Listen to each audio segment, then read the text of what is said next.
Odisha state open university fourth semester आज आलोचना करबा MAOD 14 ओडिशार संस्कृति और लोक साहित्य यही पेपर रो किछि 2 मार्क संबलित प्रश्न उत्तर जहाँकि परीक्षा आसबार संभावना रही ता सहित किछि शॉर्ट क्वेश्चंस जोटा कि MCQ पैटर्न रो जेमति कि प्रथमे देखिबा MAOD पेपर 14 रो ब्लॉक 1 प्रथम प्रश्न सांप्रतिक परिस्थिति कहार अध्ययन एक सुस्थ समाज गढ़िबारे सहायक होता है। उत्तर होची सांप्रतिक परिस्थिति संस्कृतिर अध्ययन एक सुस्थ समाज गढ़िबारे सहायक होता है। कौन प्रत्येक व्यक्ति और समाज को एक स्वतंत्र परिचय प्रदान करता है। उत्तर है संस्कृति। कहार संपूर्ण जीवन संस्कृतिर आधार रे पर्यवेसित व्यक्तिर।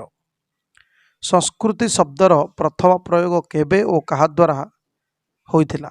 उत्तर है अष्टादश शताब्दी नृतत्व प्रसिद्ध नृतत्वविद E.B. टाइलर द्वारा यही संस्कृति शब्दटी प्रथमे व्यवहृत होइथिला। परवर्ती प्रश्न कहा मतरे वंशानुक्रम एक सामाजिक समूह माध्यम जहाँ शिक्षा लाभ करिथाए एवं विभिन्न प्रथा परंपरा प्रभृति जहाँ सन्निवेश थाए ताहाकु संस्कृति कहा जाए। उत्तर होची लापियर। बंचिबार कला जीवनर लक्ष्य प्रवृत्ति अभ्यास कथा कहिबार ढंग आदि से निर्दिष्ट समाजर कहा माध्यम रे व्यक्ति शिखे। उत्तर होची संस्कृति माध्यम रे शिखे। भौतिक संस्कृति कहले आमे कौन बुझी थाउ। उत्तर है आखि को देखा जाउथुबा और छुई हेउथुबा पदार्थ को नहीं गठित जहाँ आम दैनंदिन जीवन अंशविशेष से सब है भौतिक संस्कृति। उदाहरण स्वरूप जानवाहन कलकारखाना बही खाता टेलीविजन इत्यादि। परवर्ती प्रश्न अभौतिक संस्कृति कहले आमे कौन बुझू। उत्तर है अभौतिक संस्कृति कहले उपादान जहाँ अमूर्त स्पर्शहीन यह केवल आम चिंता और भावना अनुभव करिपारू। जेपरिक उदाहरण है ज्ञान विश्वास विचारधारा धर्म ये सब। परवर्ती प्रश्न प्रचलित प्रथा परंपरा चिंताधारा सहित कौन जोड़ी होई चली थाए।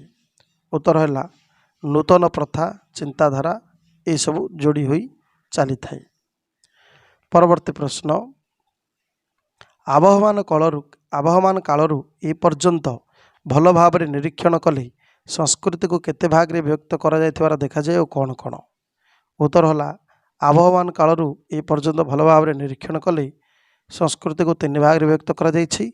जता गोटे है अभिजात संस्कृति बा हाई कल्चर, द्वितीय है जनप्रिय संस्कृति बा पॉपुलर कल्चर, तृतीय है लोक संस्कृति बा फोक कल्चर। परवर्ती प्रश्न जनमानस रे बहु प्राचीन कालरू साहित्य केउ सब उपादान को आमे संस्कृति बोली कहिबा। उत्तर है जनमानस रे बहु प्राचीन कालरू साहित्य होइतिबा विचारगत धारणा मूल्यबोध रीति नीति ये सब को आमे संस्कृति बोली बुझिबा। परवर्ती प्रश्न सामाजिक मानदंड कहले आमे कौन बुझी थाउ। उत्तर है सामाजिक मानदंड कहले आमे जावतीय नियम श्रृंखला को बुझी थाउ जहाँकि व्यक्ति को एक निर्दिष्ट परिस्थिति व्यवहारिक ज्ञान सब दे थाए। परवर्ती प्रश्न मूल्यबोध प्रत्येक समाजर आधार स्तंभ रूपे केउ मार्ग को प्रभावित और नियंत्रित करिथाए। उत्तर है सामाजिक जीवन चिंता चेतना कार्य भावना अनुभव प्रकृति और लक्ष्य इत्यादि को मूल्यबोध आधार स्तंभ रूपे ग्रहण करी प्रभावित करिथाए। परवर्ती प्रश्न केउ गुड़िक भाषा माध्यम रे लोकलोचन को आसे और यार प्रचार प्रसार किपर होता है और यार प्रचार प्रसार होता है। उत्तर है समस्त आवेग ज्ञान मूल्यबोध और आदर्श भाषा माध्यम ही ଲୋକଲୋଚନ को आसे और यार प्रचार प्रसार होता है। परवर्ती प्रश्न कहा मतरी ऊनविंश शताब्दीर द्वितीय भागरी सांस्कृतिक अध्ययन एक तुलनात्मक गवेषणार विषयवस्तु है ताहा उच्च नीच क्रम विभिन्न सामाजिक गोष्ठी मध्य सांस्कृतिक अध्ययन सामाजिक स्तरीकरणर परिप्रकाश करागला। उत्तर होछि रेमंड विलियम। परवर्ती प्रश्न संस्कृति अध्ययनर इतिहास को निरीक्षण कले मुख्यतः यह केते भाग व्यक्त कर कौन कौन। उत्तर है 3 भाग यथा विवर्तनवादर परंपरा प्रसारवादर परंपरा आ गोटे है सामाजिक नृतत्व विज्ञान आयमारंभ। परवर्ती प्रश्न हर्बर्ट स्पेंसर जैविक और सामाजिक सिद्धांतर समन्वय प्रतिष्ठा करिथिबारु तांको कौन बोली आख्या दिया जाइथिला। उत्तर है तांको सामाजिक डार्विनवादी बा सोशल डार्विनिज्म बोली तांको आख्या दिया जाइथिला। परवर्ती प्रश्न केउ मसीहा मध्यरी सामाजिक नृतत्व विज्ञान अयम आरंभ होता। उत्तर है 1920 एवं 1930 मसीह। परवर्ती प्रश्न केउ मतवाद संस्कृति को एक कला रूप में नुहे बरम एक सामाजिक श्रृंखला मूल्यबोध तथा जीवन शैली रूपे देखि थाए। उत्तर है व्यवहारिक मतवाद। परवर्ती प्रश्न घटना क्रिया मतवाद परिप्रेक्षी केउ माने सर्वप्रथमे तांको विचार रखिथिले। उत्तर है मोइरिस पंटी एवं आल्फ्रेड सच। परवर्ती प्रश्न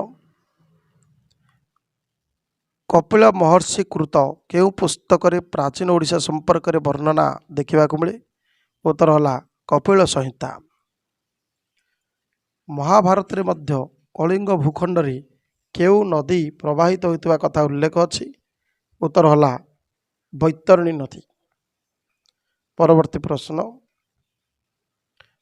प्राचीन वैदिक साहित्य रे केउ कहार नाम उल्लेख अछि। उत्तर है कलिंगर नाम उल्लेख अछि। परवर्ती प्रश्न ओडिशार शेष स्वाधीन हिंदू राजा किए। उत्तर है मुकुंद देव। परवर्ती प्रश्न उत्कल जननीर शरीर को खंड विखंडित करी केउ केउ राज्य मानकरे ओडिशा को मिसई दिया जाइथिला। उत्तर है बंगला माड्रास आउ केंद्रीय राज्य रे। गुड़हांडी गुंफारे गोटे मनीष चित्र केउ रंगरे अंकित होइथिला लाल रंग। बेल पहाड़ निकटस्थ केउ नामक 2टी गुंफा को आदि मानव निजर आश्रयस्थली रूपे व्यवहार करथिला। उत्तर होछि उल्फगढ़ और उषाकोठी।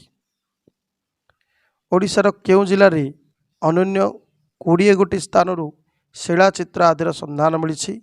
संबलपुर। उषाकोठी गुंफा केउ स्थान रे अवस्थित। उत्तर है सुंदरगढ़ जिलार जामकाणीर अरण्य भितरी उषाकोठी गुंफा अवस्थित। भौमकर मानकर राजधानी केउठे अवस्थित थिला। उत्तर है गुहेश्वर पाटक ठारे अवस्थित थिला जहाँ आजिर जाजपुर सहर अटे। परवर्ती प्रश्न जगन्नाथ मंदिर जगमोहन रे कहार चित्र खोदित होइछि। उत्तर है कांची विजयर। मंदिरर कारुकार्य व्यतीत केउ केउ कारुकार्य ओडिया मानक कला दृष्टि और नांदनिक परंपरा तथा ऐतिह्य को प्रदर्शित करते। उत्तर हेउछि पत्थर मूर्ति मूर्तिकार विभिन्न सामग्री तारकासी काम धातु निर्मित मूर्ति चित्र पोथी बयन शिल्प सिंह कारुकार्य बेत निर्मित आसबाबर चित्र चांदुआ पटचित्र काष्ठ खोदे कला कांथ चित्र और जनजातिर दैनंदिन व्यवहृत सामग्री उत्कीर्ण कारुकार्यमान इत्यादि। परवर्ती प्रश्न केउ केउ क्षेत्र में अणआर्य ଓ ଆର୍ଯ୍ୟ ସଂସ୍କୃତିର ସମନ୍ୱୟ ଦେଖିବାକୁ ମିଳିଥାଏ। ଉତ୍ତର ହେଲା ଧର୍ମଧାରା, ଦୈନନ୍ଦିନ ଜୀବନଯାପନ ପ୍ରଣାଳୀ, ପର୍ବପର୍ବାଣୀ, ଯାନିଯାତ୍ରା, ଖାଦ୍ୟପେୟ, ପୋଷାକ ପରିଚ୍ଛେଦ, ଦେବାଳୟ, ତୀର୍ଥକ୍ଷେତ୍ର ଇତ୍ୟାଦି। ପରବର୍ତ୍ତୀ ପ୍ରଶ୍ନ, କେଉଁ କେଉଁ ସ୍ଥାନରେ ବୌଦ୍ଧ ଧର୍ମର ସ୍ଥାପତ୍ୟ ସବୁ ଦେଖିବାକୁ ମିଳେ? ଉତ୍ତର ହେଲା ରତ୍ନଗିରି, ଲଳିତଗିରି, ଉଦୟଗିରି, ଲାଙ୍ଗୁଡ଼ି ପାହାଡ଼, ଖିଚିଂ, କୁରୁମା, ଚୌରାଶୀ, ବାଣପୁର, ବିଶ୍ୱନାଥ ପାହାଡ଼, ଚୌଦ୍ୱାର, ତାରାପୁର, ବଜ୍ରଗିରି, କାଏମା, ଜଉଗଡ଼, ବୁଦ୍ଧଖୋଲ, ବାଲେଶ୍ୱର, ଅଯୋଧ୍ୟା, ଗଣିଆପଲ୍ଲୀ, ମେଛଲାମୁଣ୍ଡା ଇତ୍ୟାଦି। ପରବର୍ତ୍ତୀ ପ୍ରଶ୍ନ, ଭାଗବତ ଜନ୍ମଦିନକୁ ଓଡ଼ିଶାର କେଉଁ ଅଞ୍ଚଳରେ ଏକ ବିଶିଷ୍ଟ ପର୍ବ ଭାବରେ ପାଳନ କରାଯାଏ? ଉପକୂଳ ଅଞ୍ଚଳରେ। କେଉଁ ନୃତ୍ୟରେ ନର୍ତ୍ତକ ନର୍ତ୍ତକୀମାନେ ଯେଉଁ ଅଭିନୟ କଳା ପ୍ରଦର୍ଶନ କରନ୍ତି ତାହା ପାଇଁ ସ୍ୱତନ୍ତ୍ର ଶାସ୍ତ୍ରୀୟ ନିୟମମାନ ରହିଛି? ଓଡ଼ିଶୀ ନୃତ୍ୟ। ଛାଉଣି ଶବ୍ଦରୁ କେଉଁ ଶବ୍ଦ ଉତ୍ପତ୍ତି ଲାଭ କରିଛି? ଛଉ। କେଉଁ ନୃତ୍ୟ ପୁରୁଷ ପ୍ରଧାନ ଅଟେ? ଗୋଟିପୁଅ ନୃତ୍ୟ। କେଉଁ ସଂସ୍କୃତି ଓଡ଼ିଆମାନଙ୍କ ବୀରତ୍ୱର ପରାକାଷ୍ଠାକୁ ପ୍ରମାଣିତ କରେ? ପାଇକ ସଂସ୍କୃତି। କେତୋଟି ନଦୀ ଓଡ଼ିଶାର ବାଣିଜ୍ୟ ପରମ୍ପରାକୁ କେବଳ ଯେ ସମୃଦ୍ଧ କରିନାହାନ୍ତି, ଏହି ନଦୀ ଅବବାହିକାରେ ଉର୍ବର ମୃତ୍ତିକା ଓଡ଼ିଶାର ଅର୍ଥନୈତିକ ସମୃଦ୍ଧିରେ ମଧ୍ୟ ସହାୟତା ପ୍ରଦାନ କରିଛି? ଉତ୍ତର ହେଲା 6ଟି ନଦୀ ଯଥା ସୁବର୍ଣ୍ଣରେଖା, ବୁଢ଼ାବଳଙ୍ଗ, ବୈତରଣୀ, ବ୍ରାହ୍ମଣୀ, ମହାନଦୀ, ଋଷିକୁଲ୍ୟା। ଓଡ଼ିଆ ଜାତିର ସଂସ୍କୃତି କାହା ସହ ଓତପ୍ରୋତ ଭାବେ ଜଡ଼ିତ ଥିଲା? ନଦୀ, ବନ୍ଦର ଆଉ ଚିଲିକା ହ୍ରଦ ସହିତ ଜଡ଼ିତ ଥିଲା। ଓଡ଼ିଆମାନଙ୍କର ଜାତିପ୍ରୀତିର ପରିଚୟ ସ୍ୱତନ୍ତ୍ର ଉତ୍କଳ ପ୍ରଦେଶ ଗଠନ ଦ୍ୱାରା ପରୀକ୍ଷିତ ହେବା ସହିତ ଭାଷାପ୍ରୀତି କେଉଁ ଆନ୍ଦୋଳନକୁ ପ୍ରତିହତ କରିବା ଘଟଣା ଜଣାପଡ଼େ? ଉତ୍ତର ହେଲା ଓଡ଼ିଆ ଭାଷା ବିଲୋପ, ଏହି ଘଟଣାକୁ ପ୍ରତିହତ କରିବାକୁ ଜଣାପଡ଼େ। ଅନେକ ଗବେଷକ ଜଗନ୍ନାଥଙ୍କୁ କେଉଁ ନାମରେ ସମ୍ବୋଧିତ କରନ୍ତି? ପତିତ ପାବନ ନାମରେ ସମ୍ବୋଧିତ କରନ୍ତି। ମାଦଳ ପାଞ୍ଜି ପ୍ରତିଷ୍ଠା ହେବା ପୂର୍ବରୁ ଶ୍ରୀ ଜଗନ୍ନାଥଙ୍କୁ ରକ୍ତବାହୁ ଆକ୍ରମଣ ଭୟରେ ସୋନପୁର ଗୋପାଳୀ ଗ୍ରାମରେ 144 ବର୍ଷ କାଳ ପାତାଳି କରାଯାଇଥିଲା ବୋଲି କେଉଁ ପାଞ୍ଜିରୁ ଜଣାପଡ଼େ? ଉତ୍ତର ହେଉଛି ମାଦାଳ ପାଞ୍ଜି। ପରବର୍ତ୍ତୀ ପ୍ରଶ୍ନ, ଖ୍ରୀଷ୍ଟୀୟ 7ମରୁ ଏକାଦଶ ଶତାବ୍ଦୀ ମଧ୍ୟରେ ଆଧୁନିକ ଓଡ଼ିଶା କେଉଁ କେଉଁ ନାମରେ ସବୁ ଚିହ୍ନିତ ହେଉଥିଲା? ଉତ୍ତର ହେଲା କଳିଙ୍ଗ, କଙ୍ଗୋଦ, ତୋଷାଳୀ, ଉତ୍କଳ, ଓଡ୍ର ଏବଂ କୌଶଳ, ଏସବୁ ନାମରେ ପ୍ରଥମେ ଚିହ୍ନିତ ହେଉଥିଲା ଓଡ଼ିଶା। ପରବର୍ତ୍ତୀ ପ୍ରଶ୍ନ, କାଳିକା ପୁରାଣ ମତରେ କାହାର ଶକ୍ତି ହେଉଛନ୍ତି କାତ୍ୟାୟନୀ? ଉତ୍ତର ହେଲା ଉଡ୍ଡୀୟାନ। ପରବର୍ତ୍ତୀ ପ୍ରଶ୍ନ, ପୁରୀରେ କେଉଁ କେଉଁ ମଠ ଆଗରେ ମଶାଲରେ ସେମାନେ ଆଗ ତେଲ ଢାଳୁଥିଲେ? ଉତ୍ତର ହେଲା ଏମାର ମଠ, ଜଗନ୍ନାଥ ବଲ୍ଲଭ ମଠ, ଓଡ଼ିଆ ମଠ, ମଙ୍ଗୁ ମଠ। କିଏ 3 ଜଣଙ୍କୁ ହାତ ଧୋଇବାକୁ ଝରିରେ ପାଣି ଦେଇଥାନ୍ତି? ଉତ୍ତର ହେଲା ଗରା ବଡ଼ୁ। ମଙ୍ଗଳ ଆଳତୀ ନୀତି ପରେ କେଉଁ ନୀତି ଅନୁଷ୍ଠିତ ହୋଇଥାଏ? ଉତ୍ତର ହେଲା ମଇଲମ। 4 ଖଣ୍ଡ ତଡ଼ପ, 2 ଖଣ୍ଡ ଉତ୍ତରୀୟ ଓ ଖଣ୍ଡେ ଖଣ୍ଡୁଆ, ଏହି ସମସ୍ତ ଜିନିଷ ଶ୍ରୀମନ୍ଦିରର କେଉଁଠାରୁ ଯୋଗା ଯାଇଥାଏ? ଉତ୍ତର ହେଲା ଭଣ୍ଡାର ଓ ଚାଙ୍ଗଡ଼ା ଘରୁ ଏସବୁ ଯୋଗା ଯାଇଥାଏ। ପରବର୍ତ୍ତୀ ପ୍ରଶ୍ନ, କାହାଙ୍କ ଘରକୁ କେତେକ ନିର୍ଦ୍ଦିଷ୍ଟ ଜିନିଷର ସବୁ ତାଟ ଯାଇଥାଏ? ଉତ୍ତର ହେଉଛି ରାଜାଙ୍କ ଘରକୁ। ଚତୁର୍ଦ୍ଧାମୂର୍ତ୍ତିଙ୍କ ପୂର୍ବରାତ୍ରର ଲୁଗା କିଏ ନେଇ ଯାଇଥାନ୍ତି? ଉତ୍ତର ହେଲା ଚାଙ୍ଗଡ଼ା ମେକାପ। ଉତ୍ତରୀୟ 2ଟି କାହାକୁ ଲାଗି ହୋଇଥାଏ? ଉତ୍ତର ହେଲା ବଡ଼ ଠାକୁର ଓ ପ୍ରଭୁ ଶ୍ରୀ ଜଗନ୍ନାଥଙ୍କୁ ଲାଗି ହୋଇଥାଏ। ଶେଷ ଗରା ପାଣିରେ କ'ଣ ଗୋଳା ଯାଇଥାଏ? ଉତ୍ତର ହେଲା କର୍ପୂର। 3 ଠାକୁରଙ୍କୁ ଦୂରରୁ କ'ଣ ଦେଖାଇ ଦାନ୍ତ ଘଷିଲା ଭଳି କରି ଜୀଭ ଛେଲାଯାଏ? ଉତ୍ତର ହେଲା ଦାନ୍ତକାଠି ଆଉ ଜୀଭ ଛେଲା। ଠାକୁରଙ୍କ ମଇଲମ ପରେ କିଏ ଗରାଏ ପାଣି ଆଣି ଦେଇଥାଏ? ପାଣିଆ ପଟ। ଠାକୁରମାନଙ୍କ ଅବକାଶ ବଢ଼ିଲେ କିଏ ପାଣି ଆଣି ଗରୁଡ଼ଙ୍କୁ ସ୍ନାନ କରାନ୍ତି? ଗରୁଡ଼ ସେବକ ପାଳିଆ ଚୁନରା। ପୂର୍ବାହ୍ନ କେଉଁ ସମୟରେ ଅବକାଶ ପରେ ମଇଲମ ହୋଇଥାଏ? ଉତ୍ତର ହେଲା 6:45 ସକାଳ। କେଉଁମାନେ ତିନି ଠାକୁରଙ୍କ ସାମ୍ନାରେ ଠିଆ ହୋଇ ରହିଥାନ୍ତି? 3 ଜଣ ଖୁଣ୍ଟିଆ ଆଉ 3 ଜଣ ମେକାପ। କାହା ଯୋଗୁଁ ମହାସ୍ନାନ ହେଲେ ମନ୍ଦିର ଧୁଆଯାଏ ନାହିଁ? ଛୁଆଁ ଯୋଗୁଁ ମହାସ୍ନାନ ହେଲେ ମନ୍ଦିର ଧୁଆଯାଏ ନାହିଁ।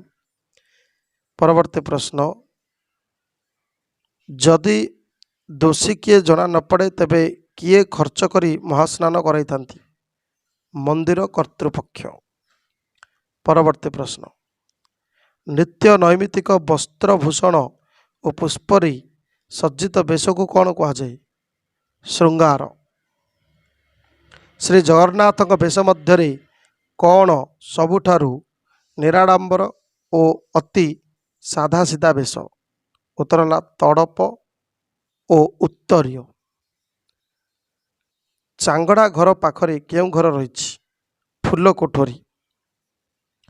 କାର୍ତ୍ତିକ ପୂର୍ଣ୍ଣିମା, ପୌଷ ପୂର୍ଣ୍ଣିମା, ଦୋଳ ପୂର୍ଣ୍ଣିମା ଓ ଆଶ୍ୱିନ ଶୁକ୍ଳ ଦଶମୀ ଦଶହରା ଦିନ ମହାପ୍ରଭୁଙ୍କର ରତ୍ନବେଦୀ ଉପରେ କେଉଁ ବେଶ ସେ ହୋଇଥାନ୍ତି? ଉତ୍ତର ହେଲା ରାଜବେଶ ବା ସୁନାବେଶ ହୋଇଥାନ୍ତି। ପରବର୍ତ୍ତୀ ପ୍ରଶ୍ନ, 3 ମୂର୍ତ୍ତି ଠାକୁର ଘୋଡ଼ା ଲାଗି ବେଶରେ କେଉଁ 8 ମୂର୍ତ୍ତି ସୁନା ଅଳଙ୍କାର ସବୁ ଲାଗି ହୋଇଥାନ୍ତି? ଉତ୍ତର ହେଲା ତ୍ରିଶାଖା 2ଟି, କୁଣ୍ଡଳ 4ଟି ଆଉ ତଡ଼ଗି 2ଟି। ପରବର୍ତ୍ତୀ ପ୍ରଶ୍ନ, 3 ମୂର୍ତ୍ତି ଠାକୁରଙ୍କ କାର୍ତ୍ତିକ ଶୁକ୍ଳ ଦ୍ୱାଦଶୀରେ କେଉଁ ବେଶ ହୋଇଥାଏ? ଉତ୍ତର ହେଲା ବାଙ୍କଚୂଡ଼ ବେଶ ହୋଇଥାଏ। ରୋଷ ହୋମ ନୀତି ଆଗେ ଦେଉଳ ପୁରୋହିତ କରୁଥିଲେ, ଏବେ ଏହାକୁ କେଉଁମାନେ କରୁଛନ୍ତି? ଉତ୍ତର ହେଲା ପୂଜା ପଣ୍ଡାମାନେ ଏହାକୁ ବର୍ତ୍ତମାନ କରୁଛନ୍ତି। ସୂର୍ଯ୍ୟ ପୂଜା ପରେ କେଉଁମାନେ ଜୟ ବିଜୟ ଦ୍ୱାରକୁ ଯାଇଥାନ୍ତି? ପାଳିଆ ପୂଜା ପଣ୍ଡା ଆଉ ପାଳିଆ ପତ୍ରୀ। ଶ୍ରୀ ଜଗନ୍ନାଥଙ୍କ ସମ୍ମୁଖସ୍ଥ ମୁରୁଜ ଘେରା ମଧ୍ୟରେ କାହାଙ୍କ ପାଇଁ ଭୋଗ ବଢ଼ା ଯାଇଥାଏ? ସୁଦର୍ଶନଙ୍କ ପାଇଁ। ଗୋପାଳ ବଲ୍ଲଭ ଭୋଗର ସଂକ୍ଷିପ୍ତ ନାମ କ'ଣ? ଉତ୍ତର ହେଉଛି ବଲ୍ଲଭ। ସକାଳ ଧୂପ ନୀତିରେ କ'ଣ କ'ଣ ସବୁ ଭୋଗ ହୋଇଥାଏ? କାନିକା, ଖେଚୁଡ଼ି, କାନ୍ତି, କାକତୁଆ, ଝିଲ୍ଲି, ଏଣ୍ଡୁରି, ହଂସକେଳି, ମାଠପୁଳି, ଭଜା, ଶାଗ, ଅଦା ପାଚେଡ଼ି ଇତ୍ୟାଦି। କେଉଁ ସମୟରେ ବଲ୍ଲଭ ଭୋଗ ବସେ ନାହିଁ? ଅନବସର ବା ଅଣସର 15 ଦିନ ଯାକ ବଲ୍ଲଭ ଭୋଗ ବସେ ନାହିଁ। ସକାଳ ଧୂପ ନୀତି ପାଇଁ କିଏ ପାଣି ଝରି ଭଣ୍ଡାର ଘରୁ ଆଣିଥାନ୍ତି? ଗଡ଼ାବରୁ। ପରବର୍ତ୍ତୀ ପ୍ରଶ୍ନ, ମଇଲମ ଓ ଭୋଗମଣ୍ଡପ ଧୂପ ନୀତି ସମୟରେ ଠାକୁରଙ୍କୁ କିଏ ଲୁଗା ପିନ୍ଧାନ୍ତି? ଉତ୍ତର ହେଲା ପତ୍ତନି। ସକାଳ ଧୂପ ନୀତିରେ କେଉଁ ଆଳତି ପରେ 21 ବତୀ ଆଳତି ହୋଇଥାଏ? ଉତ୍ତର ହେଲା କର୍ପୂର ଆଳତି। ପରବର୍ତ୍ତୀ ପ୍ରଶ୍ନ, କେଉଁ ସମୟରେ ପହୁଡ଼ ଫିଟିବାର ନିୟମ ରହିଛି? ସନ୍ଧ୍ୟା 6 ଘଣ୍ଟା। ପୁରାତନ ତାଲିକାରେ ବିଭିନ୍ନ ଭୋଗ ଓ ତାର ପରିମାଣ ବର୍ତ୍ତମାନ ହ୍ରାସ କରାଯାଇ ମଧ୍ୟାହ୍ନ ଧୂପ ସମୟରେ କେଉଁ କେଉଁ ଭୋଗ ସବୁ ଅର୍ପଣ କରାଯାଏ? ଉତ୍ତର ହେଲା ମରିଚ ଲଡ଼ୁ, ସାନ ପିଠା, 5 ପଟିଆ ନିଜଗୁ ପିଠା, ବଡ଼ା, ସାନ ଆରିସା, ସୁଆଁର ଆରିସା, ପଖାଳ, ଓରିଆ, ବୁନ୍ଦିଆ କ୍ଷୀରି, ବଡ଼ମ୍ବା, ତାଟ ମନୋହର, ଭଜା, ପିଠା, 4 ପଟିଆ ପିଠା, ମାଠପୁଳି, ବଡ଼ ଆରିସା, ପୁଷ୍ପାଳକ ଆରିସା, ତିପୁରୀ ସାକରା, ସୁଜି କ୍ଷୀରି, ମୁଗ ସିଝା, ମନୋହରା, ଥାଳି ପକା ଓ ପଣା ଇତ୍ୟାଦି। କେଉଁ ସମୟରେ ସନ୍ଧ୍ୟା ଧୂପ ହେବାର ନିୟମ ରହିଛି? ଉତ୍ତର ହେଲା ରାତ୍ର 7 ଘଣ୍ଟା ଓ 8 ଘଣ୍ଟା ମଧ୍ୟରେ।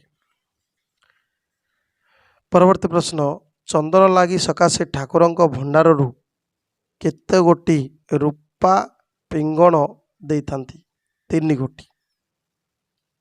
ପରବର୍ତ୍ତୀ ପ୍ରଶ୍ନ, ସନ୍ଧ୍ୟା ଧୂପ ସରିବା ପରେ ମହାପ୍ରଭୁଙ୍କ ତୃତୀୟ ବେଶ ଭାବେ କେଉଁ ସମୟରେ ବଡ଼ସିଂହାର ବେଶ କରାଯାଇଥାଏ? ଉତ୍ତର ହେଲା ରାତ୍ର 10:30। ବଡ଼ସିଂହାର ବେଶରେ ଶ୍ରୀପୟର ମାଳା ପାଇଁ କ'ଣ କ'ଣ ସାମଗ୍ରୀ ଆବଶ୍ୟକ ହୋଇଥାଏ? ଉତ୍ତର ହେଲା ତୁଳସୀ ପତ୍ର ଓ ବିଭିନ୍ନ ଜାତିର ଫୁଲ। ପରବର୍ତ୍ତୀ ପ୍ରଶ୍ନ, ପହରଣା ବା ପହରଣ କେଉଁ ପର୍ଯ୍ୟନ୍ତ ମହାପ୍ରଭୁଙ୍କୁ ଲାଗି କରାଯାଇଥାଏ? ଉତ୍ତର ହେଲା ଓଢ଼ଣ ଷଷ୍ଠୀ ଠାରୁ ବସନ୍ତ ପଞ୍ଚମୀ ପର୍ଯ୍ୟନ୍ତ। କେଉଁ କେଉଁ ସେବା ସ୍ନାନଯାତ୍ରା ପରବର୍ତ୍ତୀ ଅଣସର ନୀତିରେ ଅନ୍ତର୍ଭୁକ୍ତ? ଉତ୍ତର ହେଲା ଫୁଲିରି ଲାଗି, ଚକ୍କା ବିଜେ, ଚନ୍ଦନ ଲାଗି, ରାଜପ୍ରସାଦ, ଘଣା ଲାଗି, ଚକା ଅପସର ଲାଗି। କିଏ କଳାହାଟ ଦ୍ୱାର ବନ୍ଦ କରି ତାଲା ପକାଇ ଦେଇଥାନ୍ତି ଓ ମାଟିର ମୁଦ ଦେଇଥାନ୍ତି? ଉତ୍ତର ହେଉଛି ମୁଦୁଲି। ମଇଲମ ପରେ କେତେ ଖଣ୍ଡ ବୋଇରାଣୀ ଶାଢ଼ୀ ଲାଗି ହୋଇଥାଏ? ଉତ୍ତର ହେଲା 10 ଖଣ୍ଡ। ସ୍ନାନ ମଣ୍ଡପରେ ଦାରୁବିଗ୍ରହମାନଙ୍କ ସ୍ନାନ ପରେ କିଏ ଛେରା ପହଁରା ନୀତି ସମ୍ପାଦନ କରନ୍ତି? ଉତ୍ତର ହେଲା ଗଜପତି ମହାରାଜ କିମ୍ବା ତାଙ୍କ ଅନୁପସ୍ଥିତିରେ ମୁଦିରଥ। ପରବର୍ତ୍ତୀ ପ୍ରଶ୍ନ, ଚାଙ୍ଗଡ଼ା ମେକାପ ଘରୁ ପତନି, ଖଣ୍ଡୁଆ, ଚୂଳ ଓ ଭଣ୍ଡାର ଘରୁ ଘୋଡ଼ାମାନ ନେଇ କ'ଣ ଲାଗି କରନ୍ତି? ନା ସେନାପଟା ଲାଗି କରନ୍ତି। ଶ୍ରୀ ଜଗନ୍ନାଥଙ୍କ ରଥଯାତ୍ରାକୁ କେଉଁ ଯାତ୍ରା ବୋଲି କୁହାଯାଏ? ଉତ୍ତର ଦଶାବତାର ଯାତ୍ରା। ପରବର୍ତ୍ତୀ ପ୍ରଶ୍ନ, ଆଷାଢ଼ ମାସରେ ଦେବତା ଶୟନ କରିଥିବାରୁ ସେହି ପୂର୍ଣ୍ଣିମାକୁ କ'ଣ କୁହାଯାଏ? ନା ଦେବଶୟନ ପୂର୍ଣ୍ଣିମା।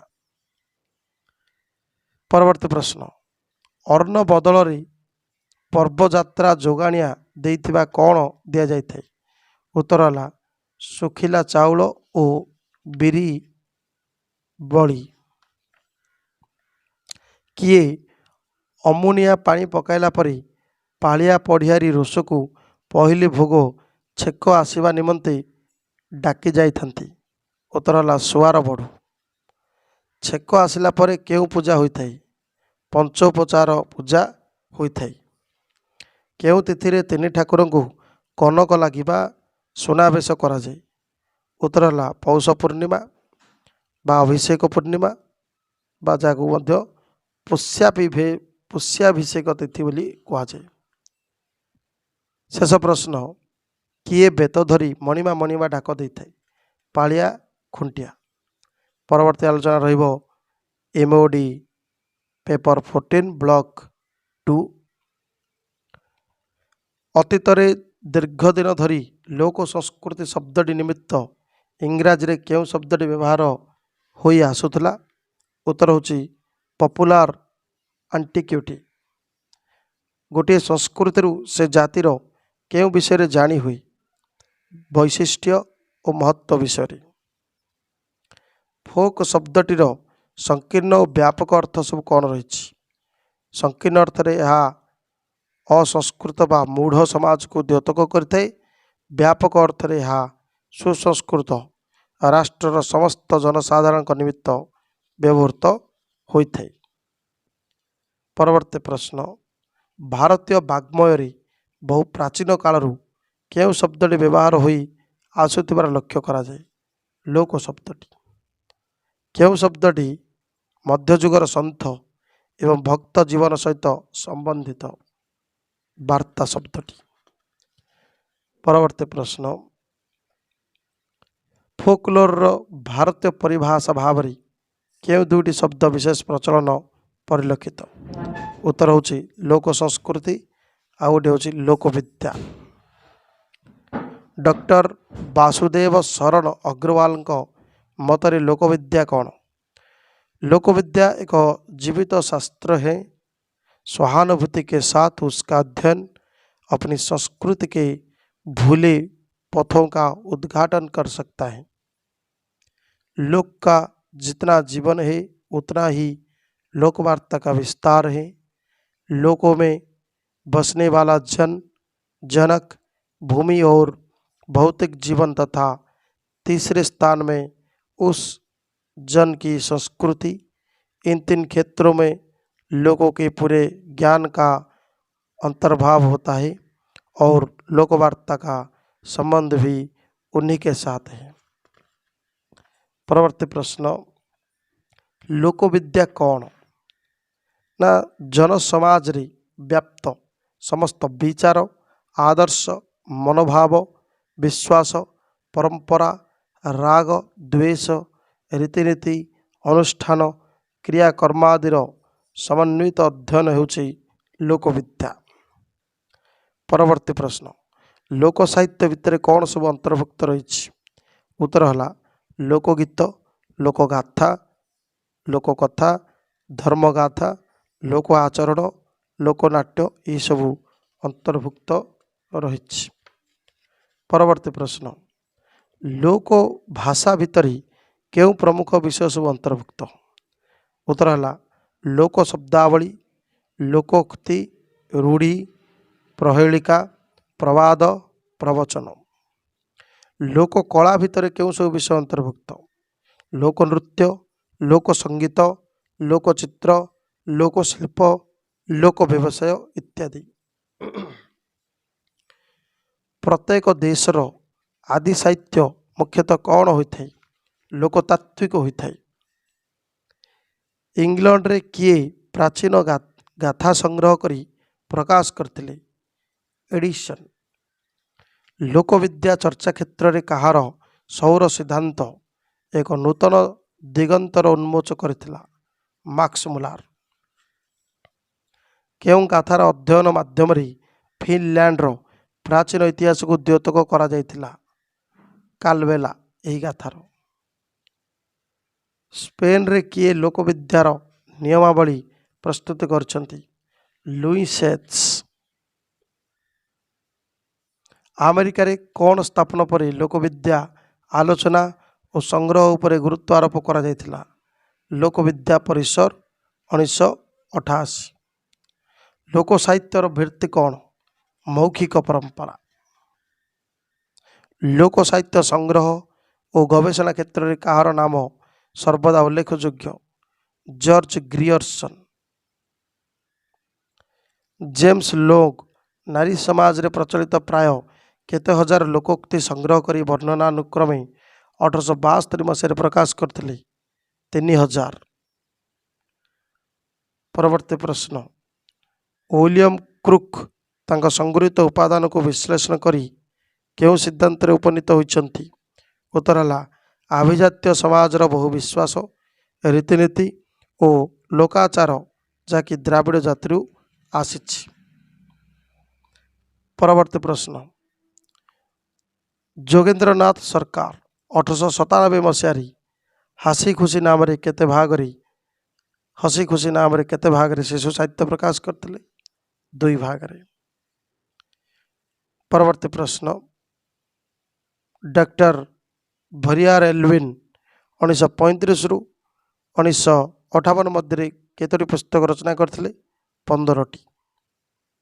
परवर्ती प्रश्न, 1940 पूर्ववर्ती लोकविद्या चर्चार मुख्यतः केतोटी दिग परिलक्षित होता? उत्तर है 2टी। गोटे है लोक साहित्य संग्रह, द्वितीयटी हूँ तार तात्विक दिगर विचार। दिनेश चंद्र सेन 1939 मसीह केउं नाम एक पुस्तक प्रकाश करथिले? उत्तर है बांग्लार पूरा नारी। केते मसीह भारतीय लोक संस्कृति शोध संस्थान गठन करा जायतिला? 1958 मसीह। राजस्थानी भारती रंगजोग लोक संस्कृति आदि पत्रिका कहा संपादन रे प्रकाश पाइथिला? डॉक्टर दुलाल सिंह। भाषा तत्व अनुशीलन क्षेत्र में कहार अवदान अतुलनीय? लोकविद्यार। भाषार विपर्यय जोगु कौन जन्म नहीं थाए? मिथ। जर्मन पंडित मार्क्स मुलर केते मसीह इंग्लैंड जाई तुलनात्मक पुराण तत्व संपर्क में गवेषणा करथिले? 18 1946 ମସିହାରେ। ପରବର୍ତ୍ତୀ ପ୍ରଶ୍ନ, କିଏ ମୋଟିଫର ଏକ ଅନୁକ୍ରମଣିକା ପ୍ରସ୍ତୁତ କରିଛନ୍ତି? ଷ୍ଟିଥ ଥମ୍ପସନ। ନୃତତ୍ତ୍ୱର ଭିତ୍ତି ଉପରେ କିଏ ବିକାଶ ଲାଭ କରିଛି? ଉତ୍ତର ହେଲା ଇତିହାସର ପୁନର୍ଗଠନ ପଦ୍ଧତି। କିଏ ଲୋକ ସଂସ୍କୃତି ଚର୍ଚ୍ଚାର ନୃତତ୍ତ୍ୱଗତ ବ୍ୟବହାରିକ ପଦ୍ଧତି ଉପରେ ଗୁରୁତ୍ୱ ଆରୋପ କରିଥିଲେ? ଫ୍ରାଞ୍ଚ ବୋୟାସ। ପରବର୍ତ୍ତୀ ପ୍ରଶ୍ନ, ୱିଲିୟମ ଆର୍ ବାସ୍କମ୍ ତାଙ୍କର 4 ଫଙ୍କସନ୍ସ ଅଫ୍ ଫୋକଲୋର ଗୁଡ଼ିକ କ'ଣ କ'ଣ ବୋଲି କହିଛନ୍ତି? ପ୍ରଥମ ହେଲା ସାମାଜିକ ପଟ୍ଟଭୂମି, ଦ୍ୱିତୀୟ ହେଲା ସାଂସ୍କୃତିକ ସମ୍ପର୍କ, ତୃତୀୟ ସାମାଜିକ ନିୟନ୍ତ୍ରଣ, ଚତୁର୍ଥ ଶିକ୍ଷଣ ପ୍ରକ୍ରିୟା। ଫ୍ରଏଡ ସ୍ୱପ୍ନ ଏବଂ ମିଥକୁ କାହାର ପ୍ରତୀକ ବୋଲି କହିଛନ୍ତି? ଉତ୍ତର ହେଲା ସ୍ୱପ୍ନକୁ ବ୍ୟକ୍ତିର ମିଥ୍ ଏବଂ ମିଥକୁ ଜାତିର ଅବଦମିତ ମାନସିକ ଚେତନା ବୋଲି ସେ କହିଛନ୍ତି। ଲୋକବିଦ୍ୟା ଶୈଳ୍ପିକ ମୂଲ୍ୟ ନିର୍ଦ୍ଧାରଣ କରିବା କେଉଁ ପଦ୍ଧତିର ମୂଳ ଲକ୍ଷ୍ୟ? ଉତ୍ତର ହେଲା ନନ୍ଦନ ତତ୍ତ୍ୱଗତ ପଦ୍ଧତି ବା ଆସ୍ଥେଟିକ୍ ଥିଓରି। ସଂରଚନା ପଦ୍ଧତିର ବୈଶିଷ୍ଟ୍ୟ କ'ଣ? ଉତ୍ତର ହେଲା କୌଣସି ଲୋକ ଉପାଦାନର ବିଭିନ୍ନ ଅଂଶ ସହିତ ସାମଗ୍ରିକ ସୃଷ୍ଟିର ସମ୍ପର୍କ ବିଶ୍ଳେଷଣ ଏବଂ ବିଭିନ୍ନ ଅଂଶ ବା ଏକକ ମାନଙ୍କ ମଧ୍ୟରେ ଥିବା ପାରସ୍ପରିକ ସମ୍ପର୍କର ହେତୁ ନିର୍ଣ୍ଣୟ ବା ବିଚାର ବିଶ୍ଳେଷଣ ହେଉଛି ସଂରଚନା ପଦ୍ଧତିର ବୈଶିଷ୍ଟ୍ୟ। ପରବର୍ତ୍ତୀ ପ୍ରଶ୍ନ, ପ୍ରପ୍ ଲୋକ କାହାଣୀର ମୂଳ ଉତ୍ସ ନିର୍ଣ୍ଣୟ ଅପେକ୍ଷା କାହା ଉପରେ ଅଧିକ ଗୁରୁତ୍ୱ ଦେଇଛନ୍ତି? ଉତ୍ତର ହେଲା ସଂଗଠନଗତ ବୈଶିଷ୍ଟ୍ୟ ଉପରେ ଅଧିକ ଗୁରୁତ୍ୱ ଦେଇଛନ୍ତି। ମିଥ୍ର ମହତ୍ତ୍ୱପୂର୍ଣ୍ଣ ଅଂଶକୁ କ'ଣ କୁହାଯାଏ? ଉତ୍ତର ହେଲା ମିଥେମ୍। ପରବର୍ତ୍ତୀ ପ୍ରଶ୍ନ, ପୃଥିବୀର ବିଭିନ୍ନ ଭାଷା ମଧ୍ୟରେ ଯେଉଁ ବୈସାଦୃଶ୍ୟ ପରିଦୃଷ୍ଟ ହୁଏ ତାହା ଭାଷାର କେଉଁ ରୂପ? ଉତ୍ତର ହେଉଛି ତାହା ବାହିକ ବା ପ୍ରକଟିତ ବହିର୍ଭୂତ ଗଠନଗତ ରୂପ। ସଂରଚନା ପଦ୍ଧତିର ଅନ୍ୟତମ ପ୍ରଧାନ ଭିତ୍ତି କ'ଣ? ଉତ୍ତର ହେଲା ଦ୍ୱୈତ ପ୍ରତିବାଦୀ ଚେତନା। ମାର୍କ୍ସ ଲୋକବିଦ୍ୟାକୁ ଅତୀତର କେଉଁ ରୂପ ବୋଲି ଗ୍ରହଣ କରିଛନ୍ତି? ଉତ୍ତର ହେଲା ପ୍ରତିଧ୍ୱନି ବା ବର୍ତ୍ତମାନର ପ୍ରତିରୂପ ବୋଲି ଗ୍ରହଣ କରିଛନ୍ତି। ଅନେକ ବିଶ୍ୱବିଦ୍ୟାଳୟରେ କେଉଁ ବିଷୟ ସ୍ୱତନ୍ତ୍ର ରୂପେ ଅଧ୍ୟୟନ କରାଯାଉଛି? ଫୋକଲୋର। ଓଡ଼ିଆ ଲୋକଭାଷା, ଲୋକଚଳଣି ଓ ଲୋକ ସାହିତ୍ୟକୁ ପ୍ରକୃତରେ କିଏ ମହତ୍ତ୍ୱପୂର୍ଣ୍ଣ ରୂପ ପ୍ରଦାନ କରିଛନ୍ତି? ଗୋପାଳ ଚନ୍ଦ୍ର ପ୍ରହରାଜ। ଭାରତୀୟ ଲୋକ ସାହିତ୍ୟ ସଂଗ୍ରହ ଓ ସମୀକ୍ଷା କ୍ଷେତ୍ରରେ କାହାର ଭୂମିକା ବେଶ୍ ତାତ୍ପର୍ଯ୍ୟପୂର୍ଣ୍ଣ? ଉତ୍ତର ହେଲା ଭେରିଆର ଏଲଭିନ୍। ଚକ୍ରଧର ମହାପାତ୍ରଙ୍କ କେଉଁ ଲୋକଗୀତ ସଂକଳନ ସ୍ୱାଧୀନତା ପୂର୍ବବର୍ତ୍ତୀ କାଳରେ ପ୍ରକାଶ ପାଇଥିଲା? ଉତ୍ତର ହେଲା ଗାଉଁଲି ଗୀତ ଚୁମ୍ବକ। ପଦ୍ମଶ୍ରୀ ଲକ୍ଷ୍ମୀନାରାୟଣ ସାହୁଙ୍କ କେଉଁ ରଚନା ଓଡ଼ିଶାର ଲୋକନାଟ୍ୟ ପରମ୍ପରାର ଏକ ଉଜ୍ଜ୍ୱଳ ସ୍ମାରକୀ? ଉତ୍ତର ହେଉଛି ଦଣ୍ଡନାଚ। ପରବର୍ତ୍ତୀ ପ୍ରଶ୍ନ, ଔପନ୍ୟାସିକ ଗୋପୀନାଥ ମହାନ୍ତିଙ୍କ କନ୍ଧ ପରଜାର ସ୍ତୋତ୍ର ଓ ସଙ୍ଗୀତ ଏହି କୃତିଟି କେଉଁ ମସିହାରେ ପ୍ରକାଶିତ ହୋଇଥିଲା? 1956 ମସିହା। ପରବର୍ତ୍ତୀ ପ୍ରଶ୍ନ, ଡକ୍ଟର କୈଳାସ ପଟ୍ଟନାୟକ ଓଡ଼ିଶାର ଲୋକ କାହାଣୀ ସମ୍ପାଦନ ସହିତ ଲୋକ ସାହିତ୍ୟ ସମ୍ପର୍କରେ ତାଙ୍କର କେଉଁ ଗ୍ରନ୍ଥରେ ଏକ ତାତ୍ତ୍ୱିକ ଆଲୋଚନା କରିଛନ୍ତି? ଉତ୍ତର ହେଉଛି ଲୋକ ସାହିତ୍ୟରେ। କୃପାସିନ୍ଧୁ ବିଶ୍ୱାଳଙ୍କ କେଉଁ ଲୋକ ସାହିତ୍ୟ ଅନ୍ୟତମ ଚମତ୍କାର ସଂଗ୍ରହ? ଢଗଢମାଳି ଆଉ ଲୋକଗୀତ। କିଏ ଲୋକନାଟକର ତାତ୍ତ୍ୱିକ ଦିଗ ସମ୍ପର୍କରେ ବହୁ ମୂଲ୍ୟବାନ ଗ୍ରନ୍ଥ ପ୍ରବନ୍ଧ ସବୁ ରଚନା କରିଛନ୍ତି? ଉତ୍ତର ହେଲା ଡକ୍ଟର ନୀଳାଦ୍ରି ଭୂଷଣ ହରିଚନ୍ଦନ। ଓଡ଼ିଶା ସାହିତ୍ୟ ଏକାଡେମୀ ଓ ବିଶ୍ୱଭାରତୀ ଓଡ଼ିଆ ବିଭାଗ ତରଫରୁ କାହା ମାଧ୍ୟମରେ ସ୍ୱତନ୍ତ୍ର ଲୋକ ସାହିତ୍ୟ ଓ ଲୋକନାଟକ ବିଶେଷାଙ୍କ ପ୍ରକାଶିତ ହୋଇଛି? ଉତ୍ତର ହେଲା ବିଶ୍ୱଭାରତୀ ଦୀପିକା। ପରବର୍ତ୍ତୀ ପ୍ରଶ୍ନ, କେଉଁ କେଉଁ ବିଶ୍ୱବିଦ୍ୟାଳୟରେ ଲୋକ ସାହିତ୍ୟକୁ ସ୍ନାତକୋତ୍ତର ସ୍ତରରେ ଏକ ସ୍ୱତନ୍ତ୍ର ବିଷୟ ରୂପେ ସ୍ଥାନିତ କରାଯାଇଛି? ବ୍ରହ୍ମପୁର ବିଶ୍ୱବିଦ୍ୟାଳୟ ଏବଂ ସମ୍ବଲପୁର ବିଶ୍ୱବିଦ୍ୟାଳୟ। ଓଡ଼ିଶାର ସଙ୍ଗୀତ କଳା ସମ୍ପର୍କରେ କେଉଁମାନେ ଗବେଷଣାତ୍ମକ ପ୍ରବନ୍ଧ ରଚନା କରି ବିଭାଗଟିକୁ ସମୃଦ୍ଧଶାଳୀ କରିଛନ୍ତି। उत्तर होला सुधा मिश्र, गोपाल चंद्र पंडा, कालीचरण पट्टनायक, ये माने प्रमुख। किए ओडिशार भाषा और जनश्रुति संपर्क में पांडित्यपूर्ण आलोचना जारी रखिछन्ति? डॉक्टर गगनेन्द्र दास। परवर्ती आलोचना MAOD 14 ब्लॉक 3। जेकोसी जातिर अस्मितार परिचय कौन? लोक साहित्य। क्यों साहित्य गण साहित्य अटे? लोक साहित्य। प्रथम वैशिष्ट्य रूपे किए पल्ली प्राणता को ग्रहण करछन्ति? लोक साहित्यर प्रथम वैशिष्ट्य रूपे किए पल्ली प्राणता को ग्रहण करछन्ति? उत्तर है डॉक्टर नटवर सामंतराय।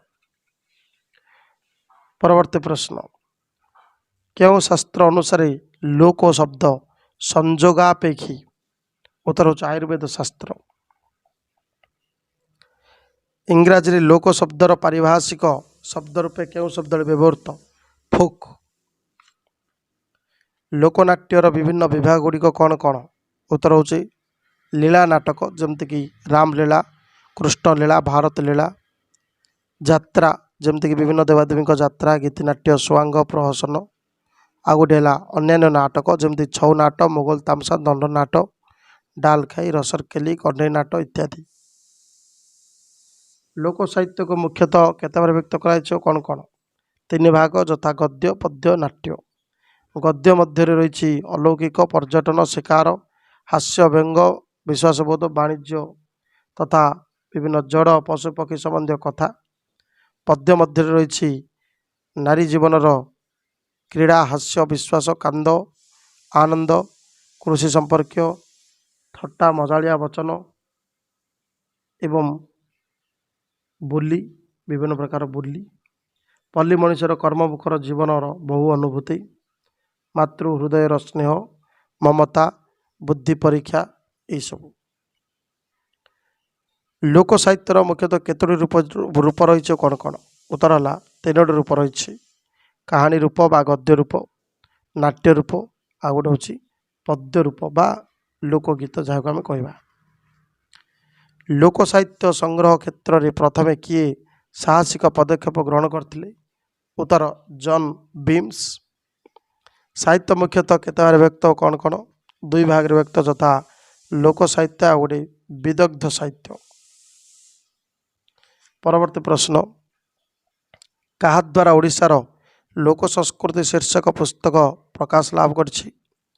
उत्तर है ओडिशा कल्चरल फोरम। विश्वर जेकोसी भाषा मानव प्रथमे भाव प्रकाश कर माध्यम कौन थिला? ता हूँ कविता। परवर्ती प्रश्न, समाज को सुस्थ सुंदर करी गढ़ी तोलिबा को किए उत्साहित करे? उत्तर हूँ लोकगीत। पुची खेल मुख्यतः केते प्रकार? 2 प्रकार यथा बसा पुची, ठिया पुची। खर खरई पर्व रे तरुणी माने समवेत होई कौन करती? ना गीत गाई थांती। क्यों गीत रे मध्य ओडिशार नौ वाणिज्य चित्र परिलक्षित होता है? उत्तर हूँ दोली गीत। परवर्ती प्रश्न, कृषक जीवनर बहु चित्र क्यों सब गीत रे परिदृष्ट हुए? हलिया गीत।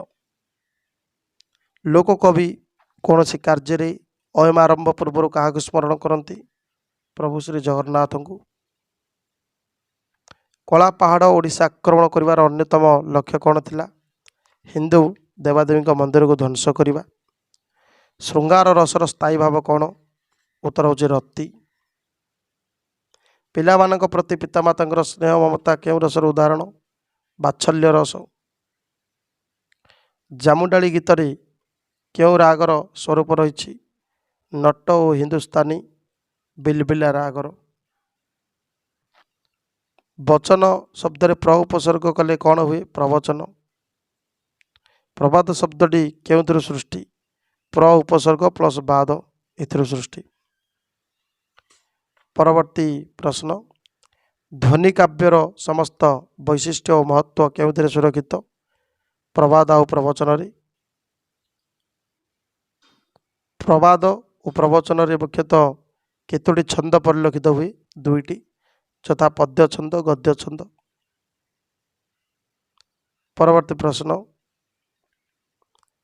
इंग्रेज मान द्वारा ओडिशा रे जमी जमा बंदोबस्त समय केउ मानकर भूमिका अत्यंत गुरुत्वपूर्ण थिला?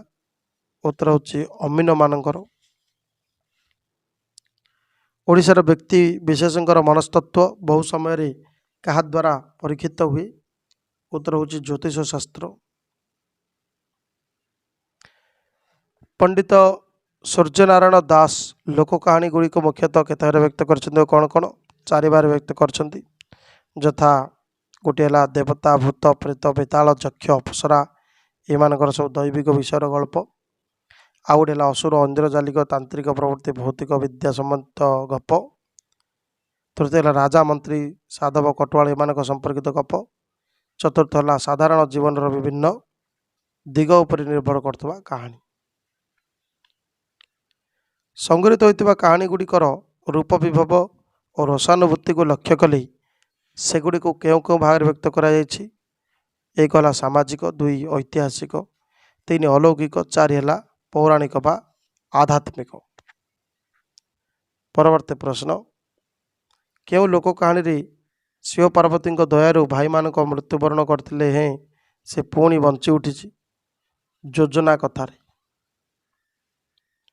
परवर्ती प्रश्न, क्यों गपरे गरीब ब्राह्मणर यही कथा पदक पाई तार भाग्य बदली जाइछि और से राजा ठारू मूल्यवान पुरस्कार लाभ करछि? उत्तर होछि भला राम जेना खनता बाड़ी कांधरे पकाई आसुछि। परवर्ती प्रश्न होछि, ओडिया लोक कहानी रे साधारण स्त्री माने नाक हाथ और गोड़े क्यों सब अलंकार परिधान करथांती? उत्तर होछि ओडिया लोक कहानी रे साधारण स्त्री माने नाकरे नथ गुणा बसणी कानधर नाहुली फासिया हाथ में चूड़ी खड़ू गोड़े बाजणी बला एसब परिधान करते। परवर्ती प्रश्न होछि, राजा मानकर आत्मसंतोष पाई क्यों माने नियुक्त होते? ना भाट माने। क्यों ओषारे संतान जन्म विधि संपर्क सामाजिक चित्र प्रदत्त अच्छी? उत्तर होछि चैती मंगलवार। परवर्ती प्रश्न, क्यों गपरे सुना हरिणर अलौकिकता प्रकाशित? उत्तर होछि सुना झररा। क्यों गपरे मंडा पिठा ठारू गछ और फल फलिबा कथा वर्णित? मंडा पिठा खा जम दुआर को जा। क्यों गपरे गर्भवती स्त्री इच्छा पूर्ण करने को जाई स्वामी विपदर सम्मुखीन होइछि? रंग रंग नारंग खाए जीवन जा कि न जाए। परवर्ती प्रश्न होछि, क्यों गपरे साधपुअर जमराजा बाघराजा झील को विवाह करछि या वर्णित? उत्तर होछि धरनाड़ी मार ठेंगा। क्यों गपरे अरंता को महिषीर साहाଯ୍य कथा वर्णित होइछि? अरड़ा महिषी पोषा मानिले। परवर्ती प्रश्न, भाषा कहार बाहक ना भावर बाहक? साहित्यर अन्यान्य विभाग तुलन क्यों रचना अपेक्षाकृत कष्ट? नाटक। किशोर चंद्र राजेंद्र देव अन्यतम रासलीला नाम कौन? ना बसंत राहस। बीसी रामलीला मुख्य नायक भूमिका किए अभिनय करते? प्रद्युम्न। यात्रार विषय वस्तु मुख्यतः किपर होता है? पौराणिक किंबा ऐतिहासिक। सारला दास द्वारा रचित लक्ष्मीनारायण वचनिका को किए स्वांगर आदिम रूप बोली कही? डॉक्टर बंशीधर महांती। परवर्ती प्रश्न, बंशीवल्लभ गोस्वामी क्यों क्यों तामसा आदि सब रचना करते? उत्तर होछि भील तामसा, जोगी तामसा, फकीर तामसा, राधाकृष्ण तामसा। केउथिरु छौ शब्द आसथिबा कथा मध्य प्रचलित? छाउणी शब्द। ओडिशार मयूरभंज अंचल लोकप्रिय नृत्य नाम कौन? छौ नृत्य। ओडिशार केउं केउं जिल्ला रे घुमरा नाचर लोकप्रियता रही? उत्तर होची बलांगीर, सुंदरगढ़, कलाहांडी। संचार नृत्य को कौन कहा जाए? बाहक नाट। मोगल तामसा क्यों क्यों भाषार मिश्रण रूप देखा जाए? हिंदी, पारसी एवं ओडिया भाषा। राधानाथ केदार गौरी काव्यर कथावस्तु क्यों भित्तिक? लोक किंबदंती भित्तिक। नीलकंठ केतक शिशु गीतिका क्यों शैली रचित? लोक शैली। प्रहेलिका बा प्रहेलीर भूमिका क्यों बेस गुरुत्वपूर्ण? लोक साहित्य। विदाय मुहूर्त, बुढ़ा शिकारी, प्रजापति सब कविता किए रचना करते? सीताकांत महापात्र। विवासिनी उपन्यास कलावती रघुनाथ को कौन प्रदान कर? स्वर्ण कराट। भीमा भूया यही उपन्यास किए रचना करते? गोपाल वल्लभ दास। संधानीर सूत्रधर किए रचना करते? हिमांशु भूषण सावत। लक्ष्मीधर नायकों सर्वहरारी क्यों गीत स्थान लाभ कर? उत्तर होचे केंदरा गीत। सहर रे बसवास करथुबा आजिर लेखकर मूल चेरटी केउठारु उद्भूत? पल्लीरु। मनोज दास सर्वदा गल्प पुस्तक गुड़िक केउ नाम को ग्रहण करछंती? कहानी। रांडी पुओ अनंतारी अनंतार मां को नाम कौन? देवकी। मनोज दास लोक कहानी अलौकिकता केउ चरित्र गुड़ी को ग्रहण करती? उत्तर है भूत प्रेत डाहाणी दानव। आलोचना करवा एमओडी पेपर 14 ब्लॉक 4 रो किसी इंपोर्टेंट प्रश्न उत्तर। बृहत भारतीय परंपरा और संस्कृति केतोटी मुख्य धारा माध्यम रे समृद्ध होइछे? कौन कौन? उत्तर है दुईटी माध्यम रे, यथा अण आर्य अर्थात आष्ट्रिक द्राविड़ एवं आ गोटे है आर्य धारा। ओडिशार मोट जनसंख्यार केते प्रतिशत जनजाति संप्रदाय अटंती? 22.85 भाग होचंती जनजाति। भारतर मोट जनसंख्यार केते प्रतिशत जनजाति संप्रदायर लोक अटंती? 9.7 भाग।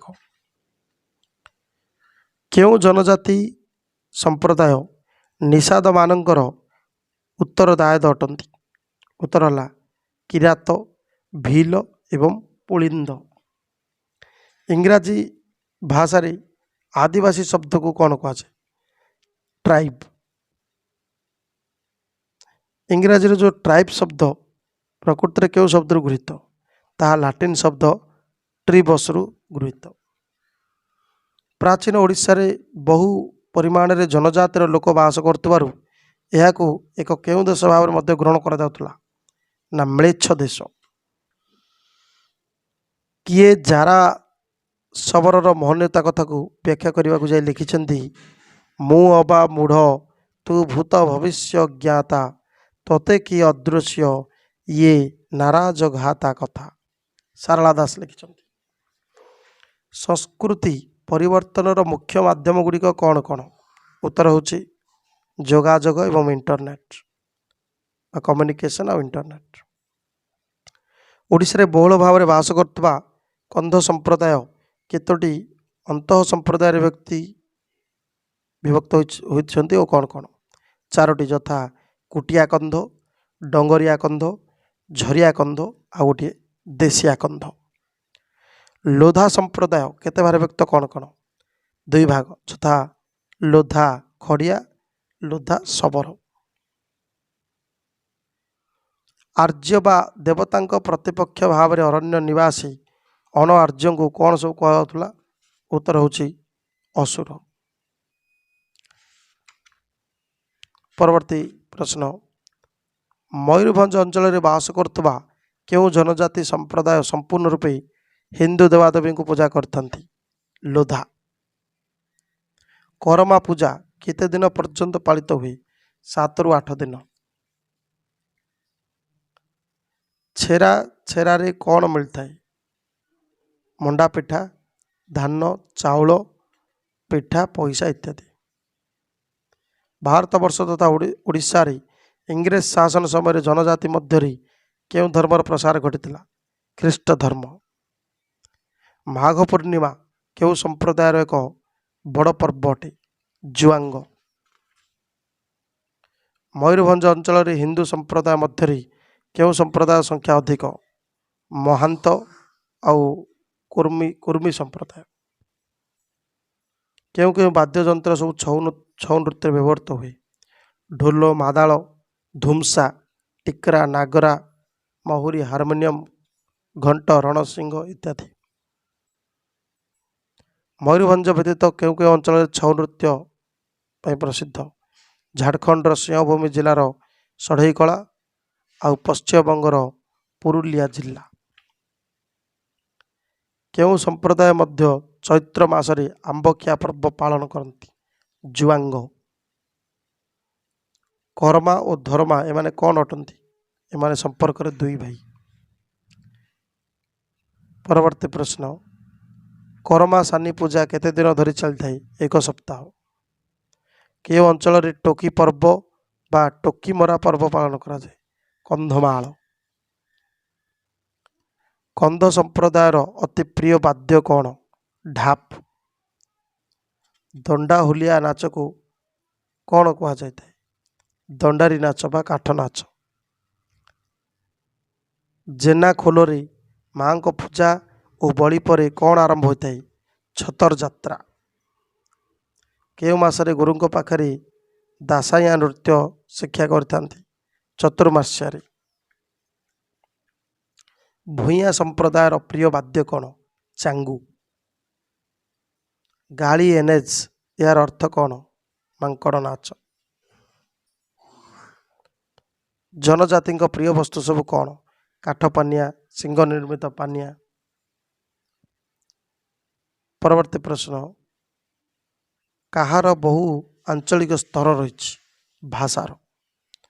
ଓଡ଼ିଶାରେ ବାସ କରୁଥିବା ଜନଜାତିଙ୍କୁ କେତୋଟି ଭାଷିକ ଜାତି ବା ଗୋଷ୍ଠୀରେ ବିଭକ୍ତ କରାଯାଇଛି?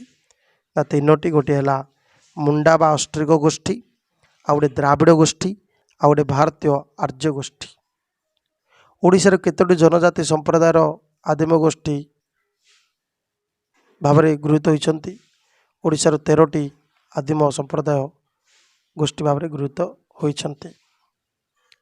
ପୂର୍ବରୁ ଓଡ଼ିଆ ଭୂମିର ହାତୀଙ୍କ ନାମ କ'ଣ ଥିଲା? କଳିଙ୍ଗ ବା କଳିଙ୍ଗକ। ପ୍ରଧାନ ତାମିଲ ଜାତୀୟ ଓ ପ୍ରାଚୀନ ତାମିଲ ଭାଷୀ କିଏ? ଓଡୋ। ପରବର୍ତ୍ତୀ ପ୍ରଶ୍ନ, ଶବରମାନଙ୍କ ଭାଷା ସହ ସୌରସେନୀ ଭାଷାରେ ସମ୍ମିଳନ ଦ୍ୱାରା କେଉଁ ଭାଷା ସୃଷ୍ଟି ହୋଇଛି? ଉଡ୍ର ଭାଷା। ଭରତମୁନି ଉଡ୍ରୀ ଭାଷାକୁ ତାଙ୍କର ନାଟ୍ୟଶାସ୍ତ୍ରରେ କେଉଁ ନାମ ନାମିତ କରିଛନ୍ତି? ନା ବିଭାଷା। ପରବର୍ତ୍ତୀ ପ୍ରଶ୍ନ, ସୌରା ଲିପି ପ୍ରାୟତଃ କେଉଁ ପରି ଦେଖାଯାଏ? ଚିତ୍ର ପରି। ସାରଳା ମହାଭାରତର କେଉଁ ପର୍ବରେ ଜାରା ଶବର ଉପାଖ୍ୟାନ ରହିଛି? ଆଦି ପର୍ବରେ। ପରବର୍ତ୍ତୀ ପ୍ରଶ୍ନ, କେଉଁଥିରେ ମଧ୍ୟ ପ୍ରସଙ୍ଗକ୍ରମେ ବନ୍ୟ ଜାତିର କଥା ଉଲ୍ଲେଖ ଅଛି? ବୈଦେହୀଶ ବିଳାସ। କେଉଁଥିରେ ଗୃହକ ଶବର ପ୍ରସଙ୍ଗ ଆଲୋଚନା ଯୋଗ୍ୟ? ଜଗମୋହନ ରାମାୟଣରେ। ଡୁମା ନାଟକର ରଚୟିତା କିଏ? ଡୁମା ନାଟକର ନାୟକ କିଏ? ନା ଦାଶୁରୁ, ଯିଏକି ଏକ ଗରିବ କନ୍ଧ ଯୁବକ, ସେ ହେଉଛି ଡୁମା ନାଟକର ନାୟକ। ପରବର୍ତ୍ତୀ ପ୍ରଶ୍ନ, ସାନ୍ତାଳ ଲୋକ କାହାଣୀ ଗ୍ରନ୍ଥର ଅନ୍ୟତମ ବୈଶିଷ୍ଟ୍ୟ କ'ଣ? ଉତ୍ତର ହେଲା, ଏହା ମୂଳ ସାନ୍ତାଳୀ ଭାଷାରେ କାହାଣୀର ଲିପିବଦ୍ଧକରଣ ଥିଲା। ସେପରି ଗବେଷକ ରଞ୍ଜନ ପ୍ରଧାନ କେନ୍ଦୁଝର ଓ ମୟୂରଭଞ୍ଜ ଜିଲ୍ଲାରେ ବାସ କରୁଥିବା ଜନଜାତିଙ୍କ ସମ୍ପର୍କରେ ଅଧ୍ୟୟନ କରିବା ସହିତ କେଉଁ କେଉଁ ଜନଜାତି ସମ୍ପର୍କରେ ସବିଶେଷ ତଥ୍ୟ ପୁସ୍ତକ ଆକାରରେ ପ୍ରକାଶ କରିଛନ୍ତି? ଉତ୍ତର ହେଲା ଜୁଆଙ୍ଗ ଜନଜାତି। ଧନ୍ୟବାଦ।